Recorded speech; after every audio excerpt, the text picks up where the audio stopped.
오늘 함께 할 말씀 창세기 25장 오늘 보겠습니다.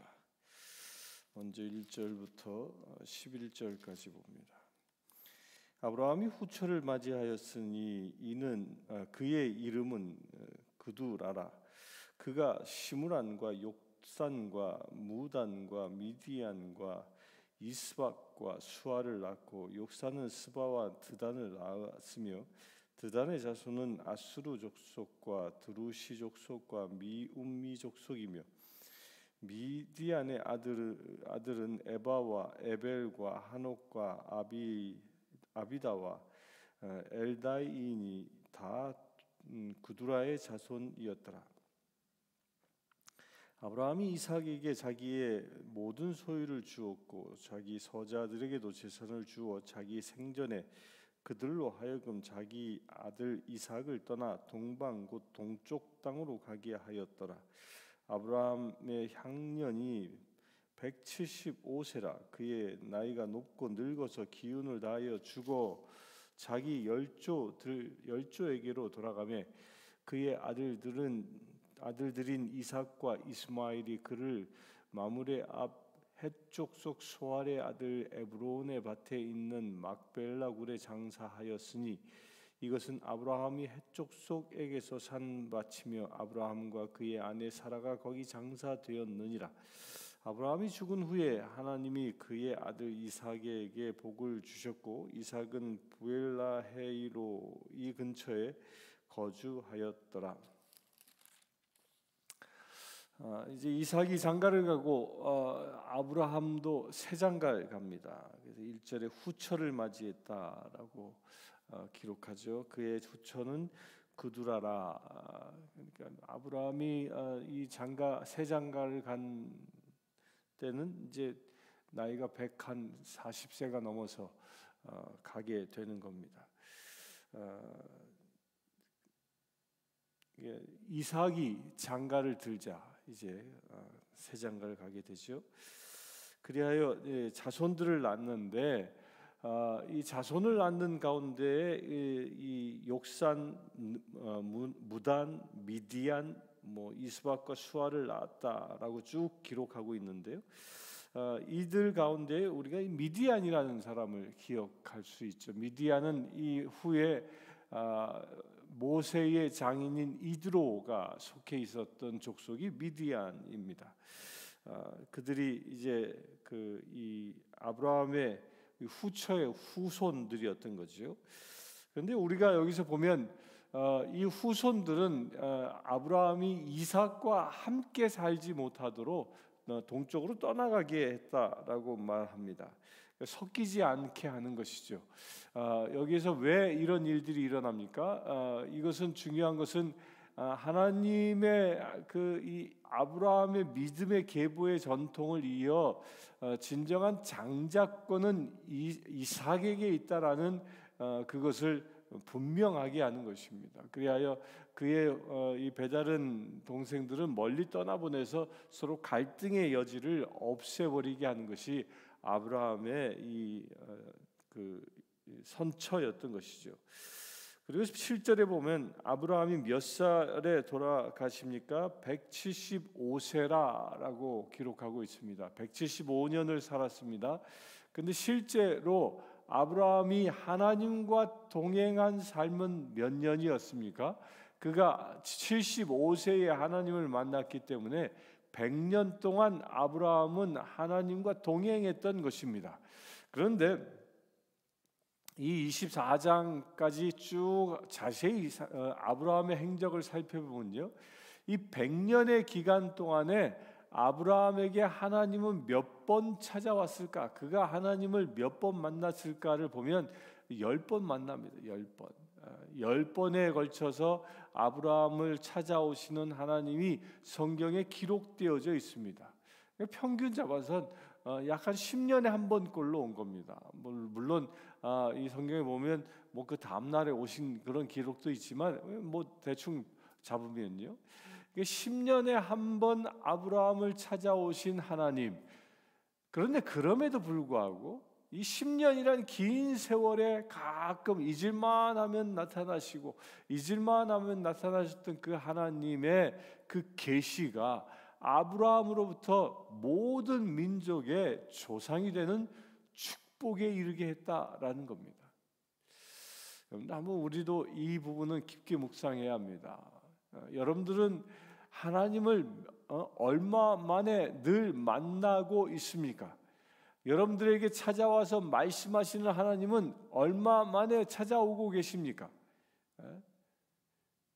만약에 여러분들 10년에 한 번 아브라함처럼 그냥 가뭄에 콩나듯이 그것도 뚝 나타나서 몇 마디 툭 던지고 가시는 그런 하나님을 여러분들이 만나고 있는데 여러분들 신앙이 잘 지켜진다라고 한다면 정말 아브라함과 같은 위대한 사람일 것입니다. 그런데 안타깝게도 지금 현대를 살아가고 있는 사람들은 10년은커녕 1년도 기다리지 못합니다. 또 거꾸로 얘기하면요, 우리는 10년 만에 하나님을 만나는 존재가 아니라 우리는 이 성경 말씀을 통하여 언제든지 이 내 손 안에 있는 이 성경을 통해서 하나님은 언제든지 나에게 말씀하십니다. 그렇다면 10년에 한 번 만난 아브라함의 믿음보다 지금 우리가 이렇게 매일매일 성경을 만나는 우리의 믿음이 더 커야 하겠습니까? 더 작아야 하겠습니까? 여러분들 믿음은 어떻습니까? 10년에 한 번 하나님을 만난 사람이 믿음의 조상이 되었습니다. 그렇다면 매일 하나님의 말씀을 만나는 여러분들은 무엇이 되겠습니까? 아브라함은 믿음의 조상이 되어 오늘도 후처를 맞이해서 더 많은 씨앗을 세상에 후손들을 번성케 하지만 지금 매일 말씀을 만나는 여러분들은 열방을 구원하는 자로 하나님이 쓰기를 원하시는 것입니다. 10년에 한 번 만난 아브라함은 믿음의 조상이 되었고 매일같이 하나님의 말씀을 통하여 하나님을 만나는 저와 여러분들은 마지막 때에 이 세상을 구원하는 믿음의 구원자, 복음의 구원자 되는 그런 은혜의 길을 갈 수 있는 것입니다. 여러분들 그 구원의 사역, 마지막 때 구원 종말의 완성을 위하여 저와 여러분들이 쓰임 받기를 원하시길 바랍니다. 매일 하나님을 만난 사람에겐 주님의 계획하심, 주님의 사역을 감당하는, 그리하여 주님과 동행하여 이 땅에 구원을 이루는 데 쓰임 받는 주의 자녀가 될 줄 믿습니다. 그가 175세에 이제 기운이 다하여 죽어 자기 열조에게 돌아가매라고 기록하죠. 열조에게 돌아갔다. 이걸 예수님이 비유를 통하여 누가복음 16장에서 말씀하고 있죠. 부자와 나자로의 비유를 통하여 부자와 나자로가 이제 죽었는데 나자로는 천국에 갔고 부자는 지옥에 갔습니다. 그런데 천국에 간 나자로를 품에 안고 있었던 이가 누구라고 했죠? 그가 아브라함이라. 언제부터? 바로 이 순간부터 그 열조에게 들어갔다라는 말이 천국에 들어갔다라는 것입니다. 곧 열조, 하나님의 말씀대로 살아갔던 사람들, 구약의 믿음의 계보가 있죠. 노아부터 시작해서 그 사람들 가운데 들어갔다라는 겁니다. 그러면서 이제 장례를 치르게 되는데 여기서 장례의 이 상주로 이삭과 이스마엘이 기록되어져 있습니다. 오늘 9절의 말씀에서도 이스마엘이 형입니다. 그러나 말씀에서는 이삭을 먼저 쓰고 있습니다. 이삭과 이스마엘. 그러니까 성경적인 입장에서는 누가 장자권을 가지고 있는 겁니까? 이 이삭이 갖고 있음을 말하고 있습니다. 근데 이스마엘 한편으로 보면 참으로 그 아브라함의 후손들 가운데는 가장 불행한 인생을 살았던 사람입니다. 장자로 태어났지만 장자의 대우를 받지 못했고, 장자로 태어났지만 그가 소년 시절에 아비 집을 떠나야만 했던 소량의 빵과 이 양가죽 부대에 담겨져 있는 물만 가지고 떠나야만 했던 그런 비참한 인생이었습니다.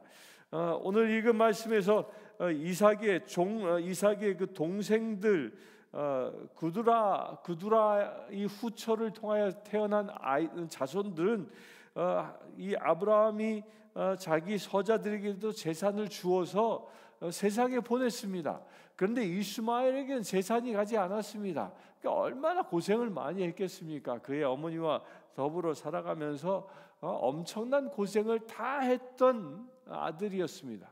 그러나 그럼에도 불구하고 아버지로부터 한 푼 받은 바가 없는 불행한 인생을 살았던 이스마엘이었음에도 불구하고 그는 아버지의 초상을 치르는 상주로 여기에 서 있는 것이죠. 저는 이 말씀을 묵상하면서 참 이게 우리 인간 사이에서 끊을 수 없는 게 이 뭐예요? 끊을 수 없는 것이 이 혈육이라는 거죠. 혈육. 이 혈육의 정이 얼마나 이 견고한가를 볼 수 있습니다. 이스마엘은 비록 아버지로부터 아무것도 받은 것이 없지만 그가 자기의 아버지를 공경하는 마음을 여기서 보여주고 있는 것이죠. 그렇게 아브라함은 그의 아내가 묻혀 있는 막벨라 굴에 그 장사되어졌습니다. 이제 아내와 더불어 영면에 들어가게 된 것이고, 또한 이 막벨라 굴은 이 지금의 그 헤브론 지역에 있는 곳이죠. 이제 이곳은 아브라함이 산 땅으로 아브라함의 후손들에게 영원히 이어져 나가는 땅입니다. 따라서 이 헤브론은 출애굽한 이스라엘 백성들이 이 헤브론에 들어가서 새로운 새 나라를 건설할 수 있는 명분이 주어진 땅이고요. 또한 이것은 나중에 1948년 이스라엘이 독립하는 그런 명분의 땅이 이때 주어지는 것이죠. 그 땅이 언제 마련됐습니까? 아브라함이 마련한 것입니다.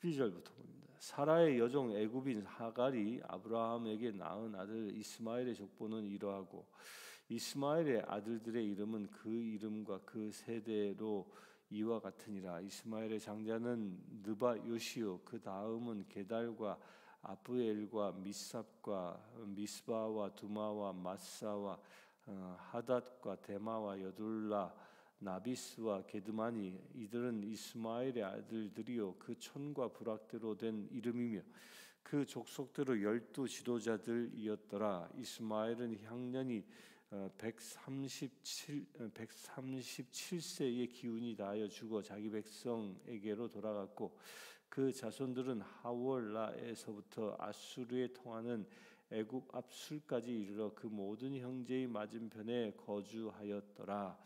이스마엘의 후예가 기록되어져 있는데요. 이 이스마엘의 후예는 이 아브라함의 믿음의 전통을 받지 못합니다. 왜 그럴까요?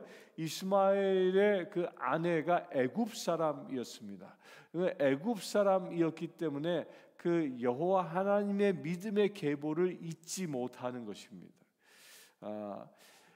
이것이 대단히 중요한 겁니다. 그 아내로부터 곧 어미로부터 어떤 신앙을 전수받느냐가 그 믿음의 계보가 이어져 나가기 때문입니다. 이스마엘은 그의 아내를 애굽 여인을 취했기 때문에 그 이스마엘의 가문은 여호와 하나님을 알지 못하는 이방 민족이 되는 겁니다. 왜 그렇습니까? 그 집안의 신앙의 전통이 어머니로부터 바뀌었기 때문인 겁니다. 이스마엘이 자식을 낳았을 때 이 자식들 모두가 다 애굽의 신앙을 따르는 자가 된 것이죠. 그래서 그들은 믿음의 계보에서 사라지는 자가 되는 것입니다. 19절부터 봅니다. 아브라함의 아들 이삭의 족보는 이러하니라. 아브라함이 이삭을 낳았고 이삭은 40세의 리브가를 맞이해 아내를 삼았으니 리브가는 맏단 아람 족속 중 부두엘의 딸이요 아람 족속 중 라반의 누이였더라. 이삭이 그의 아내가 임신하지 못함으로 그를 위하여 여호와께 간구하며 여호와께서 그의 간구를 들으셨으므로 그의 아내 리브가가 임신하였더니 그 아들들이 그의 태 속에서 서로 싸우는지라 그가 이르되 이럴 경우에는 내가 어찌할꼬 하고 가서 여호와께 묻자온데 여호와께서 그에게 이르시되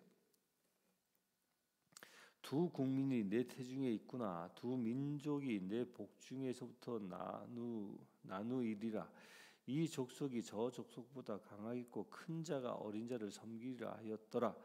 그 해산 기한이 찬즉 태의 쌍둥이가 있었는데 먼저 나온 자는 붉고 전신이 털옷 같아서 이름을 에서라 하였고 후에 나온 아우는 손으로 에서의 발꿈치를 잡았으므로 그 이름을 야곱 이라 하였으며 리브가가 그들을 낳을 때 이삭이 60세였더라. 여기까지 먼저 봅니다. 이제 이삭이 그 리브가를 통하여 이제 후손이 출산되어지는 과정이 기록되어져 있는데 리브가도 아이를 갖지 못했습니다. 그러니까 이삭이 아들을 낳을 때가 60세였더라라고 얘기하는 거 보면 이삭이 40세에 장가가지요. 20년 만에 이 아이를 얻게 됩니다. 그런데 그 얻게 되는 과정이 어떻습니까? 이삭이 하나님께 기도해서 에서와 야곱이 태어남을 말합니다. 그 이삭 또한 하나님께서 계시하여 태어난 존재이고 또 이삭의 후계를 잇게 되어지는 야곱 또한 하나님께 기도하여 얻어진 존재임을 우리가 봅니다. 그러니까 믿음의 계보를 잇는 사람들은 기도를 통해서 자손들의 신앙이 대를 이어져 내려간다라는 겁니다. 여러분들 비록 기도해서 불임자가 기도해서 아이를 가지는 경우도 있습니다. 그러나 그렇지 않고 우리가 일상생활을 하면서 자손을 가질 수 있습니다. 그런데 그 모든 것들이 기도 생활을 하는 자들을 통해서 자손들이 잉태되고 태어나서 장성하게 되면 그들은 다 믿음의 계보를 잇는 자가 된다는 것입니다. 그래서 우리가 가정에서 기도하는 것이 중요한 것입니다. 이것은 또한 태어나서뿐만 아니라 성장해 나아가는데도 우리가 얼마만큼 그들을 위하여 기도하느냐가 그 믿음의 계보가 이어질 수 있는지 그렇지 않은지가 결정되어지는 것이죠. 오늘 방금 읽은 말씀은 태어나는 과정 속에 그들은 기도를 통하여 하나님께서 태를 열어서 잉태한 존재임을 말합니다. 그런데 거기서 무엇이 생겨납니까? 두 쌍둥이가 태어나게 되고 이 쌍둥이는 서로 다른 존재가 된다라고 말합니다. 27절부터 봅니다. 그 아이들이 장성함에 에서는 익숙한 사냥꾼이었으므로 들 사람이 되고 야곱은 조용한 사람이었으므로 장막에 거주하니 이삭은 에서가 사냥한 고기를 좋아하므로 그를 사랑하고 리브가는 야곱을 사랑하였더라. 야곱이 죽을 쑤었더니 에서가 들에서 돌아와서 심히 피곤하여 야곱에게 이르되 내가 피곤하니 그 붉은 것을 내가 먹게 하라 한지라. 그러므로 에서의 별명은 에돔이더라. 야곱이 이르되 형의 장자의 명분을 오늘 내게 팔라. 에서가 이르되 내가 죽게 되었으니 이 장자의 명분이 내게 무엇이 유익하리요? 야곱이 이르되 오늘 내게 맹세하라. 에서가 맹세하고 장자의 명분을 야곱에게 판지라. 야곱이 떡과 팥죽을 에서에게 주매 에서가 먹으며 마시고 일어나 갔으니 에서가 장자의 명분을 가볍게 여김이었더라. 그래서 이제 그렇게 태어난 에서와 야곱의 이야기, 그들이 이제 어떻게 살았는지를 오늘은 말씀에 기록합니다. 에서는 사냥을 즐기는 사람이었고 야곱은 조용한 사람이었기 때문에 늘 장막에 머물며 어머니 일을 도왔던 사람입니다. 그들은 이미 이제 27절부터 보면 장성해서 이 에서도 들에 나가 혼자서 사냥하는 그런 청년이 된 것이죠.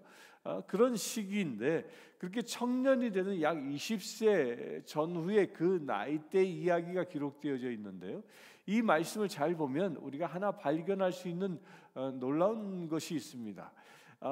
에서는 주로 들로 낮에는 싸돌아다녔던 사람이에요. 그 사냥에 미쳐서 살았던 사람인 것이죠.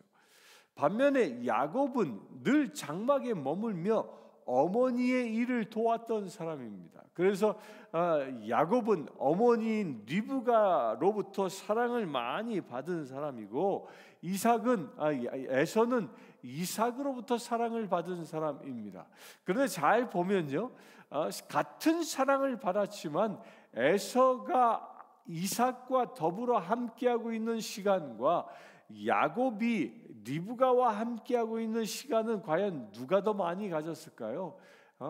당연히 야곱입니다. 야곱은 종일 장막에 머물며 그의 어머니 일을 도운 사람이었지요. 그러나 에서는 늘 들로 산으로 떠돌아다녔던 사람입니다. 그런데 그 차이가 어디에서 나타납니까?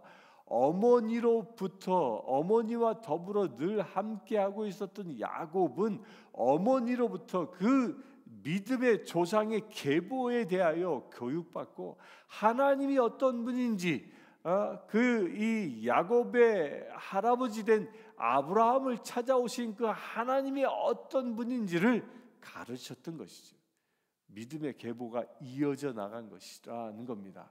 우리가 좀 전에 본 것처럼 이스마엘은 애굽의 여인을 아내로 맞아들여서 그의 자손들이 애굽의 신앙의 전통을 따라왔기 때문에 하나님의 믿음의 계보에서부터 떨어져 나간 반면에 이 리브가는 자기의 아들 야곱에게 하나님의 말씀의 전통을 가르쳤던 것입니다.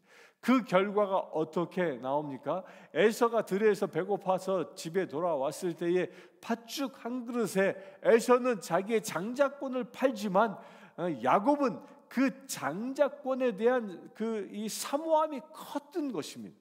그러면 여기서 말하는 이 장자권은 무엇입니까? 이 장자권은 그저 장손으로서 아비의 재산으로부터 다른 아들들보다 갑절의 유산을 물려받는 것만이 아닙니다. 이 장자권의 더 중요한 영적인 의미는 그 집안의 제사장의 권세를 갖는 것을 말하는 것입니다. 그 축복의 권세를 갖는 것, 축복의 권한을 갖는 것, 이것이 야곱이 갖는 이 장자권의 중요한 의미인 것입니다. 이제 나중에 이삭이 죽을 때에 안수하죠. 그때 무엇합니까? 축복의 권세를 야곱에게 다 주고 가는 것. 이게 장자권이 받는 은혜인 것입니다. 야곱은 바로 이것을 사모했던 것입니다. 야곱은요, 이 세상적으로 장자권이 갖는 아비로부터의 갑절의 유산을 받는 그 권한은 실제로 얻지 못했습니다. 그는 호롤단신 에서가 무서워서 떠나가 버리고 말았습니다. 그리고 그의 장인인 라반의 집, 곧 어머니의 친정집에 가서 거기서 재산을 불려서 돌아오지 않습니까? 그런데 그에게 남아 있었던 것이 무엇이에요? 영적인 제사장권, 곧 영적인 축복의 권세, 제사장의 권세가 그 야곱에게 있었던 것입니다. 야곱은 이것을 사모했던 것이죠. 세상의 그 어떤 것보다 하나님의 그 축복의 권세를 사모했던 것이 이 야곱이었습니다. 바로 이런 믿음의 귀중한 것을 가르친 자가 또한 어머니인 리브가였던 것이죠. 이 시간 예배를 드리는 사랑하는 성도님들 가운데 어머니 되신 분들 명심하십시오. 여러분들이 자녀를 어떻게 가르치냐에 따라 여러분들의 자손들이 향후 믿음의 계보를 잇는 자로 서느냐 그렇지 않느냐로 결정되어지는 것입니다. 이스마엘은 그의 아내를 이방인 여인을 삼았기 때문에 믿음의 계보에서 그의 자손들은 다 사라져 버리고 맙니다. 그러나 리브가는 그가 믿음의 계보 가운데 있으면서 자신의 아들 야곱을 말씀으로 양육했기에 그 야곱은 그 인생의 가장 귀중한 것이 무엇인지 정확히 보고 그것을 사모하고 비록 팥죽 한 그릇에 얄팍한 마음으로 그 에서의 장자권을 사지만, 그러나 그 배경이 무엇입니까? 하나님의 그 축복의 권세를 사모하는 마음이 그 세상 어떤 것보다 컸다는 것입니다. 그러나 에서는 그것을 경히 여겼던 것이죠. 우리 사랑하는 성도님들, 우리 사랑하는 자손들에게 바로 이 리브가가 야곱을 양육한 것처럼 세상에서 가장 귀한 것이 무엇인지를 깨닫게 할 수 있게 되길 바랍니다. 은과 금이 없어도 예수 그리스도의 이름이 있으면, 그 예수 그리스도의 이름으로 축복하면 그 복이 흘러가는 권세, 그것을 사모하는 자녀들로 양육할 수 있게 되길 바랍니다. 그렇게 우리가 자녀를 양육한다면 믿음의 계보를 잇는 자녀가 될 것이고, 그들을 통하여 하나님의 나라의 계획들이 완성되어져 나갈 것입니다. 자녀들에게 물려줄 가장 귀중한 유산이 무엇입니까? 은과 금이 아닙니다. 야곱은 은과 금을 받지 않았습니다. 야곱은 이삭으로부터 그 수많은 양떼와 소와 가축들을 물려받지 않았습니다. 그러나 그가 장자권을 통하여 제사장의 권세를 받음으로 인해서 그는 축복의 자녀가 되는 것입니다. 그를 통하여 믿음의 계보가 이루어져 그를 통하여 이스라엘 민족이 서는 놀라운 은혜의 자녀가 되어지는 것입니다. 여러분들의 자녀도 이처럼 야곱의 계통을, 야곱의 믿음의 반열 가운데 들을 수 있는 그런 자녀로 양육할 수 있는 저와 여러분들 되시길 주의 이름으로 축원합니다. 함께 기도합시다. 주 아버지 하나님, 야곱처럼 제사장의 권세를 사모하는 자 되어지길 원합니다. 야곱처럼 아브라함이 받았던 축복의 권세를 사모하는 자 되어지기를 원합니다. 그리하여 아버지 하나님, 우리가 이 세상을 살아가며 세상을 축복하는, 세상의 빛된 권세를 사용하는 거룩한 믿음의 체 되기를 원합니다. 주님, 이 시간 기도하는 모든 심령들마다 야곱의 은혜를 더하여 주시옵소서. 제사장의 권세, 그 축복의 권세를 받고 사용할 수 있는 거룩한 믿음의 체들 되게 하여 주시옵소서. 그래 아버지 하나님, 이 시간 기도하는 모든 가정들이 그 하나님의 축복의 권세 가운데 머무를 수 있는 놀라운 은혜의 가정 되게 하여 주시옵소서. 우리 주 예수 그리스도의 이름으로 기도드리옵나이다. 아멘. 이 땅에 있는 모든 교회들, 우리 교회를 비롯한 모든 교회들이 야곱처럼 제사장의 권세가 가득한 거룩한 교회 되어질 수 있도록, 그래야 우리를 통하여 세상이 복을 받는, 우리가 온전히 축복함으로 인하여 이 땅에 살고 있는 모든 이들이 하늘의 복을 취할 수 있는 귀한 역사가 일어날 수 있도록 위해서 이 시간 함께 기도하겠습니다. 주 아버지 하나님, 이 시간 먼저 우리 성신교회를 기억하며 기도하기를 원합니다. 주님께서 우리 교회를 세워 주실 때에 이 땅 가운데 축복의 권세를 허락하여 주셨음을 우리가 믿음으로 고백합니다. 주님, 역사하여 주시옵소서. 온전히 그 축복의 권세를 사용할 수 있는 거룩한 믿음의 제를 되어질 수 있도록 아버지 역사하여 주시옵소서. 우리 야곱처럼 우리 교회 모든 성도들이 제사장의 권세를 사모하는 거룩한 믿음의 제를 되어질 수 있도록 아버지 역사해 주시길 원합니다. 세상의 부귀 영화를 사모하는 자가 아니라 하나님의 권세를 사모할 수 있는 거룩한 우리 교회 되어질 수 있도록 아버지 역사하여 주시옵소서. 그래 아버지 하나님, 우리 성신교회가 세상을 축복하는 거룩한 교회 되어지길 원합니다. 우리 성신교회가 이 땅의 어둠의 권세와 대적하는 거룩한 교회 되어지길 원합니다. 우리 성신교회가 세상에 하나님의 사랑과 은혜를, 생명의 말씀을 나눌 수 있는 거룩한 교회 되어지기를 원합니다. 주님, 역사하여 주시옵소서. 기름 부음을 더하여 주시옵소서. 야곱처럼 설 수 있는 거룩한 이 교회 되어질 수 있도록 아버지 축복하여 주시옵소서. 우리 교회뿐만 아니라 우리 내시빌 땅에 세워져 있는 모든 교회들이 그와 같은 권세를 회복하게 하시고, 그래야 이 땅이 새로운 부흥을 일으킬 수 있는 거룩한 땅 되어질 수 있도록 아버지 역사하여 주시옵소서. 사방으로부터 생기가 불어오는 거룩한 땅 되어질 수 있도록 아버지 역사하여 주시길 원합니다. 생기야 사방으로부터 불어올지어다. 이 땅에 있는 모든 교회들 가운데 불어올지어다. 주님 역사하여 주시옵소서.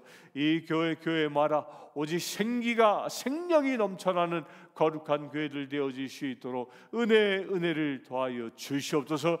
그래 이 땅을 새 예루살렘으로 건설해 나아갈 수 있는 거룩한 믿음의 교회들 되어질 수 있도록 아버지 축복하여 주시옵소서. 우리 주 예수 그리스도의 이름으로 기도드리옵나이다. 이 시간 치유를 위하여 기도하기를 원합니다.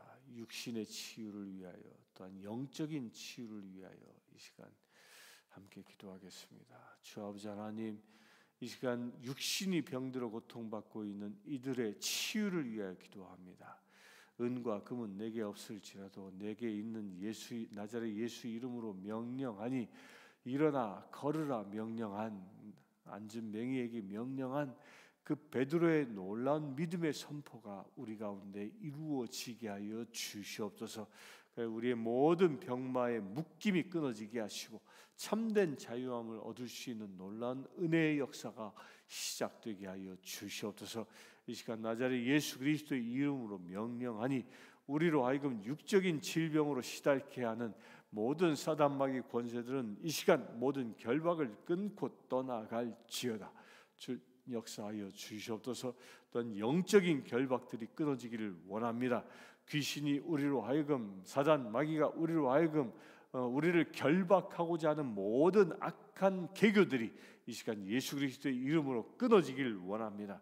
주님 역사하여 주시옵소서. 악한 권세가 틈타지 아니하도록 주님 지켜주시고 온전히 주님의 말씀을 청종하며 그 말씀에만 순종하며 나아갈 수 있는 거룩한 믿음의 세들 되어질 수 있도록 아버지 축복하여 주시옵소서. 우리 주 예수 그리스도의 이름으로 기도드리옵나이다. 아멘. 지금 우리 주 예수 그리스도의 은혜와 하나님의 크신 사랑과 성령님의 감화 감동 교통 치유하심이 이 시간 주님의 복된 자녀로 제사장의 권세를 행하며 살기를 원하는 주의 사랑하는 모든 지체들 위해 지금부터 영원토록 함께 하실지어다.